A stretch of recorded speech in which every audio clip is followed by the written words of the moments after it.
વંદે માતરમ, ભારત માતા કી જય, જય જય ગીર ગુજરાત. હું સિહોર તાલુકા કોંગ્રેસ પ્રમુખ અશોકભાઈ મકવાણા મામશી. હાલ સિહોર તાલુકા પંચાયતમાં સ્વરાજ્યની ચૂંટણીઓ ચાલી રહી છે.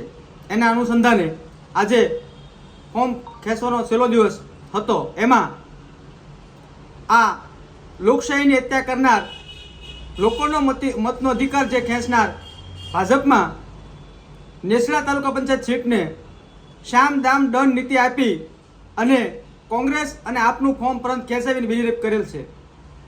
તો આ કોંગ્રેસના કાર્યકર્તાઓને વિનંતી કરું છું કે ક્યાંય મનોબળ તોડવાની જરૂર નથી. 1995 પહેલાંથી એ સીટ આપણી પાસે રહી નથી, કોઈ દી જીત્યા પણ નથી. આપણે 1995 પહેલાં કદાચ જીત્યા હશું, પરંતુ 1995 પછી આપણે ક્યારેય આપણા હાથમાં આવી નથી. એનાથી આપણું મનોબળ તોડવાની જરૂર નથી. આપણે કોંગ્રેસના સૈનિક છીએ અને આપણી તાલુકા પંચાયત બનતા કોઈ રોકી શકવાનું નથી. આપણું મનોબળ તોડવા માટે આ ભાજપે ચાલ ચાલી છે અને આ ચાલમાં આપણે કોઈ આવવાનું નથી. આપણે સૌ આપણી તાકાતને મહેનતથી લડવાનું છે અને લોકોના મતનો અધિકાર છીનવનારા આ ભાજપને આપણે બાકી રહેલી 21 સીટની અંદર આપણા યોદ્ધાઓ લડી રહ્યા છે અને કોંગ્રેસના સૈનિકો કામ કરી રહ્યા છે.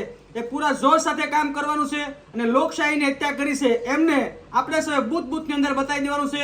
વંદે માતરમ, ભારત માતા કી જય, જય જય ગીર ગુજરાત.